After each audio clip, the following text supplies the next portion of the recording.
Shatamanam Bhavati serial episode 1123 23 November 2024 ఏం జరిగిందో చూద్దాం. ఊర్మిళ కార్తిక్కి నీలిమకి పెళ్లి చేయాలన్న తన నిర్ణయం అందరి ముందు చెప్తుంది. అప్పుడు అందరూ ఆశ్చర్యంగా చూస్తారు. మనోహర్, నీ నిర్ణయాన్ని ఎలా తీసుకోవాలో అర్థం కావట్లేదు ఊర్మిళ, కానీ ముందు ఒకసారి కార్తిక్తో విషయాన్ని చెప్పి తన ఒపీనియన్ తీసుకున్న తర్వాత నువ్వు అందరికీ చెప్పుంటే బాగుండేది అని చెప్తున్నాను అంటాడు. బామ్మేమో వాడు భానుని ఇంకా మర్చిపోలేకపోతున్నాడు, భాను గురించి ఆలోచిస్తున్నాడు. ఇలాంటి టైంలో వాడికి పెళ్ళి అంటే నువ్వు ముందే వాడికి మాట చెప్పాలి కదా అంటుంది బామ్మ. వాసుదేవరావు కూడా, చెల్లెమ్మ ఒక్క మాట, ఇంత పెద్ద నిర్ణయం తీసుకునే ముందు కార్తిక్తో ఒక మాట చెప్తే బాగుండేది అనేది నా అభిప్రాయం అంటాడు. అప్పుడు ఊర్మిళ, నేను అమ్మని అన్నయ్య, నా కొడుకు సంతోషంగా ఉండాలి అని ఆలోచిస్తాను, నా కుటుంబం బాగుండాలి అని అనుకుంటాను. అందరికీ బాధగానే ఉంది జరిగిన దాని గురించి తలుచుకుంటే, కానీ భాను ఎప్పటికీ తిరిగి రాదు అని తెలిసాక రోజు రోజుకి నా కొడుకు మానసికంగా కృంగిపోతుంటే నేను చూస్తూ ఉండలేకపోతున్నాను. ఒకవేళ నీలిమ కార్తిక్ జీవితంలో రాసిపెట్టుందేమో, అందుకే నీలిమ ఈ ఇంటిపైన ఎప్పుడు అభిమానాన్ని కురిపిస్తూనే ఉంది, మన ఇంట్లో ఒకళ్ళగా కలిసిపోయింది. కార్తిక్కి ఒంట్లో బాగోలేనప్పుడు నీలిమ పడ్డ తపన నేను చూశాను. మళ్ళీ నా కొడుకు జీవితం బాగుండాలన్నా, ఈ ఇంట్లో అందరూ ప్రశాంతంగా ఉండాలన్నా ఇదొక్కటే పరిష్కారమని నాకు అనిపిస్తుంది అంటుంది ఊర్మిళ. గురువుగారు కూడా మంగళకరమైంది జరగాలి అన్నారు. కళ్యాణానికి మించినటువంటి మంగళకరమైంది ఇంకేముంటుంది, అందుకే వాళ్ళిద్దరికీ పెళ్లి చేయాలి అని నేను నిర్ణయించుకున్నాను అంటుంది ఊర్మిళ. ఇది తప్పు అని నేను అనుకోలేదు, అందుకే అందరి ముందు నా మనసులో విషయం చెప్పాను అని ఊర్మిళ అంటే, అప్పుడు కార్తిక్, అమ్మ భాను దూరమైపోయి ఉండొచ్చు, తను ఎప్పటికీ తిరిగి రాదు అని తెలిసుండొచ్చు, కానీ నేను భానుని మర్చిపోయాను అని నువ్వెలా అనుకున్నావమ్మా? నా మనసులో ముద్ర పడిపోయిన భాను నేను మట్టిలో కలిసిపోయేంత వరకు నా మనసులో అంతే ఉంటుంది, అంతేకాని భాను నా గుండెల్లో పెట్టుకొని నీలిమ మెడలో తాళి కడతానని నువ్వెలా అనుకున్నావు? ఈ పెళ్ళి నేను చేసుకోలేను, నన్ను క్షమించమ్మా అంటాడు కార్తిక్. ఇప్పుడు పార్దు, అత్తయ్య, మీరు కార్తిక్ బాగుండాలని నిర్ణయం తీసుకున్నారని నేను అర్థం చేసుకోగలను. నీలిమ ఎప్పటి నుంచో కార్తిక్ని ఇష్టపడుతుందన్న విషయం కూడా మనందరికీ తెలుసు, కానీ కార్తిక్కి నీలిమకి పెళ్లి చేయాలన్న మీ నిర్ణయాన్ని మాత్రం నేను సమర్థించలేకపోతున్నాను అని పార్దు అంటాడు. అప్పుడు ఊర్మిళ, చూడు పార్దు, నువ్వు తీసుకున్న చాలా నిర్ణయాల్ని నేను సమర్థించలేకపోయాను, అలా అని నిన్ను మా ఇంట్లో మనిషిగా చూడడం మానేలేదు కదా. ఈ ఇంటి అల్లుడికి ఎంత గౌరవం దక్కాలో అది నీకు దక్కుతుంది, కానీ ఇది నా కొడుకు జీవితానికి సంబంధించిన విషయం. భాను నీ చెల్లెలు కాబట్టి నువ్వు ఇలా ఆలోచించడం తప్పు అని నేను అనుకోవట్లేదు, కానీ భాను లేదు, ఇంకెప్పటికీ తిరిగి రాదు, ఈ నిజం మనందరికీ తెలుసు. కానీ ఆ బాధతో నా కొడుకు అలా ఉండిపోతే నేను వాడిని చూస్తూ ఇలా ఎలా ఉండగలను? నా పిల్లలు బాగుంటే చూడాలన్న కోరిక నాకుండదా? ఎంతకాలమని వాడిలా ఒంటరిగా ఉంటాడు? ఇది మా కుటుంబానికి సంబంధించిన విషయం, ఇందులో నువ్వు జోక్యం చేసుకోవడం అనవసరం అంటుంది ఊర్మిళ పార్దుతో. అప్పుడు చాందిని, అది కాదు మమ్మీ, అన్నయ్య మనసులో విషయం కూడా ఒకసారి ఆలోచించాలి కదా అని అంటే, అప్పుడు ఊర్మిళ, వాడు బాధలో ఉన్నాడమ్మా, అలా అని వాడిని వదిలేస్తే ఎప్పటికీ బాధలోనే ఉండిపోతాడు, అలానే వాడిని వదిలేయమంటారా? ఆ బాధ నుంచి వాడిని బయటికి తీసుకొచ్చే ప్రయత్నమే నేను చేస్తున్నాను అంటుంది ఊర్మిళ. మనసారా ప్రేమించినటువంటి మనిషిని మర్చిపోవడం కష్టమే, ఆ విషయం నాకు బాగా తెలుసు, కానీ మట్టిలో కలిసిపోయిన మనిషి గురించి ఇంకా ఆశలతో బతకడం అవివేకమని వాడు తెలుసుకోవాలి. వాడి భవిష్యత్తు బాగుండాలని నేను ఈ నిర్ణయం తీసుకున్నానని అందరికీ తెలుసు. తల్లిగా నా కొడుకు భవిష్యత్తు గురించి ఆలోచించే హక్కు నాకు ఉంది కాబట్టి నేను ఇలా చెయ్యాలి అనుకుంటున్నాను అని ఊర్మిళ చెప్తుంది. అప్పుడు కార్తిక్, క్షమించమ్మా, తల్లిగా నువ్వెంతో ఉన్నతంగా ఆలోచించుండొచ్చు, నా బాధని చూసి నువ్వు తట్టుకోలేకపోయి ఉండొచ్చు, ఈ ఇంట్లో మళ్ళీ ప్రశాంతత రావాలని నువ్వు ఇలా చేసుండొచ్చు, కానీ భానుని నేను మర్చిపోవడం అనేది మాత్రం జరగని పని. భానుతో నేను నా జీవితాన్ని సంతోషంగా గడిపాను, ఇప్పుడు ఆ జ్ఞాపకాలతోనే బతకాలనుకుంటున్నాను. ఈ జీవితంలో నాకు ఒకే ఒక్క భార్య, అది నా భాను మాత్రమే. ఆ స్థానంలోకి నేను ఇంకెవ్వరిని ఆహ్వానించలేను, నీ నిర్ణయాన్ని నేను ఒప్పుకోలేను అంటాడు కార్తిక్. ఇంకా భాను బకెట్ బట్టలతో ఇంటి వైపుకు వస్తుంటే జయ ఆపుతుంది. ఏ ఆగు, అమ్మ బయటికి వెళ్ళే సమయంలో నువ్వెదురొస్తున్నావేంటి అని అడుగుతుంది కోపంగా. భాను ఏమో, ఆవిడ బయటికి వెళ్తున్నారని నాకు తెలియదండి అని అంటుంది. ఇంకొకళ్ళ ఇంట్లో ఉంటున్నప్పుడు అన్నీ తెలుసుకోవాలి, దరిద్రం ఎదురొచ్చిందంటే అయ్యే పని అవుతుందా? అన్నీ సర్వనాశనం అవుతుంది. ఇంట్లో ఉన్నాము అంటే బయటికి కూడా రాకుండా ఉండాలి, అంతేగాని ఎప్పుడు పడితే అప్పుడు బయటకు వచ్చి ఇలా బయటికి వెళ్ళేటప్పుడు ఎదురు రాకూడదు అంటుంది కోపంగా జయ. భువనేశ్వరి బయటికి వెళ్తుంటే ఊరంతా వస్తారు. పంతులు గారు, అమ్మ నమస్కారం అంటే, ఏంటి పంతులు గారు ఇలా వచ్చారు అంటే, అదే మా అమ్మవారి జాతర గురించి మాట్లాడాలి కదా అంటాడు పంతులు గారు. అప్పుడు భువనేశ్వరి అల్లుడు, ఏంటి పంతులు గారు, ఇక్కడ పరిస్థితుల గురించి అందరికీ తెలిసిందే కదా, మళ్ళీ జాతర గురించి మాట్లాడాలి అంటాడు. అప్పుడు పంతులు గారు, అదేంటి బాబు, జాతర అనుకున్నాక జరిపించాలి కదా, మురారి బాబు రాధమ్మతో చేయించాలి అనుకున్నారు, కానీ ఇప్పుడు వాళ్ళు దంపతులు కాదు, పైగా ఆవిడ కడుపుతో ఉంది, అందుకే ఈ జాతర గురించి పెద్దమ్మగారు ఏదో ఒక నిర్ణయం తీసుకోవాలి అని పంతులు గారంటే అప్పుడు భువనేశ్వరి, నిర్ణయం తీసుకున్నాను, ఏదేమైనా సరే ఈ జాతర ఆగడానికి వీల్లేదు, నేను నా కొడుకు కోడలతో అమ్మవారి జాతర అంగరంగ వైభవంగా జరిపించాలి అని అనుకున్నాను. అది తల్లికి ఇష్టం లేనట్టుంది, అందుకే ముందు నుంచి ఏదో ఒక అడ్డంకులు వస్తూనే ఉన్నాయి. అమ్మ నిర్ణయం అదే అని మనం ముందు నుంచి తెలుసుకోలేకపోయాం అని భువనేశ్వరి అంటుంది. అప్పుడు మురారి, అమ్మ అంటే రాధ చేత జాతర జరగడం అమ్మవారికి ఇష్టం లేదు అని నువ్వు అంటున్నావా అని అంటాడు.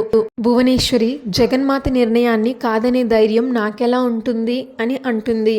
అందుకే మా ఇంటి నుంచి జాతర జరిపించడం సాంప్రదాయం కాబట్టి మా ఇంటి మనుషులే ఈ జాతర జరిపిస్తారు అని అంటుంది భువనేశ్వరి. నా కూతురు అల్లుడు చేతుల మీదుగా ప్రతి సంవత్సరం లాగే ఈ జాతర జరుగుతుంది, మీ అందరూ ఏర్పాట్లు చేసుకోండి అంటుంది భువనేశ్వరి. అప్పుడు వాళ్ళ అల్లుడు, అత్తయ్య అది అంటే ఏంటండి, అమ్మ మాటకి ఎదురు చెప్తున్నారు, అమ్మ ఒక మాట చెప్పిందంటే అది శాసనం అంతే అంటుంది జయ. అప్పుడు వాళ్ళ అమ్మాయి, నాన్న అమ్మవారికి ప్రతి సంవత్సరం లాగే మీ చేతుల మీద జాతర జరిపించుకోవాలి అని ఉందేమో, ఏమమ్మమ్మ అని అంటుంది సత్య.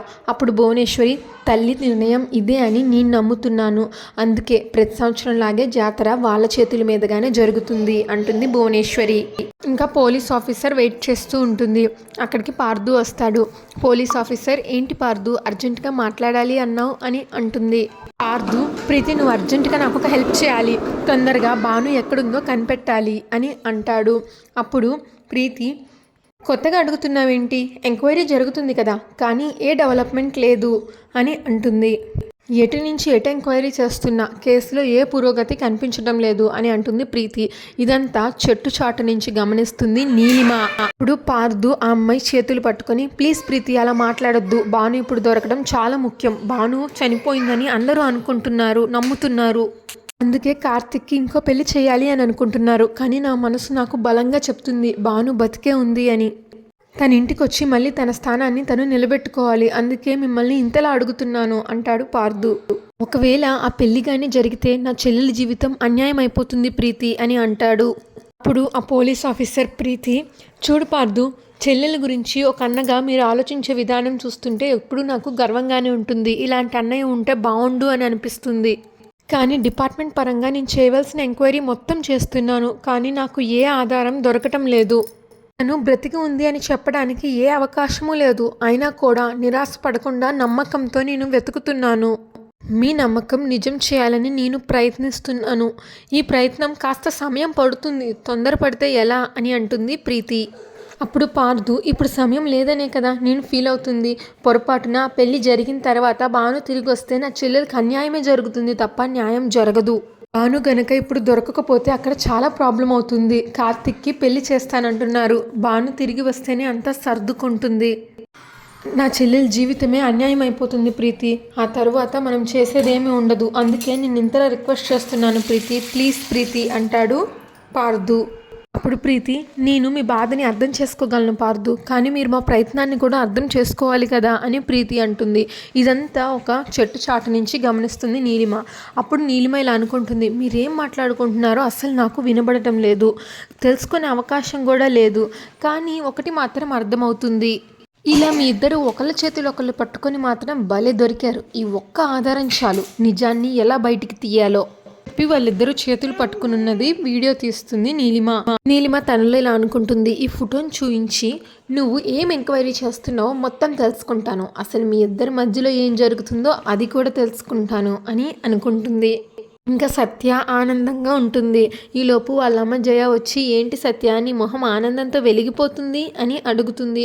అనుకున్నది నువ్వు సాధిస్తావమ్మా, నువ్వు మామూలు మనిషివి కాదు, ఏంటో అనుకున్నాను అని అంటుంది సత్య. నువ్వు ఒక్కొక్క మెట్టు ఎక్కుతూ ఎలా గెలుస్తున్నావో ఇప్పుడిప్పుడే నేను పూర్తిగా తెలుసుకుంటున్నానమ్మా అని అంటుంది సత్య. జయ, ఏంటి జాతర నేను మీ నాన్న చేస్తున్నామని నువ్వు ఇలా మాట్లాడుతున్నావా అని అడుగుతుంది.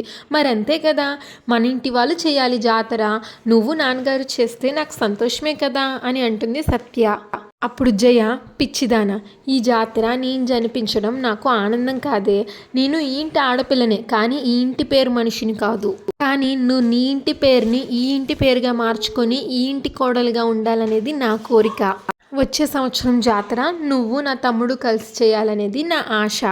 అది నెరవేరడానికి నేను ఎంతవరకన్నా వెళ్తాను. ఈ ఇంట్లో నిన్ను కోడలుగా నిలబెట్టడానికి నేను ఏం పనైనా చేస్తాను అని జయ అంటుంది సత్యతో. మరో పక్కన భాను మురారితో ఇలా అంటుంది, ఇంట్లో నుంచి వెళ్ళిపోతాను అని. ఇప్పుడు మురారి, ఏంటి రాధా ఇది, సడన్గా ఇంత పెద్ద నిర్ణయం తీసుకున్నావేంటి అని అడుగుతాడు. భాను, పెద్ద నిర్ణయం కాదండి, ఏదో ఒక రోజు జరగాల్సింది ఈ రోజు జరుగుతుంది.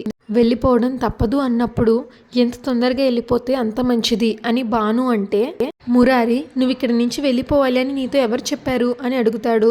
అప్పుడు భాను, నేనేంటో నాకు తెలియదు కానీ ఇక్కడ నా పరిస్థితి ఏంటో మాత్రం నాకు చాలా బాగా అర్థమయ్యింది. నేను ఇంట్లో అడుగు పెట్టేసరికి మీ అమ్మగారికి మీ మీద ఉన్న ప్రేమని చూశాను, ఆవిడ మీద మీకున్న గౌరవం చూశాను, మీ ఇద్దరి మధ్య ఉన్న అనుబంధాన్ని చూశాను. కానీ నా వల్ల, కేవలం నా ఒక్కదాని వల్ల మీ ఇద్దరి మధ్య అగాధం ఏర్పడుతుంది అని నాకు అర్థమైంది.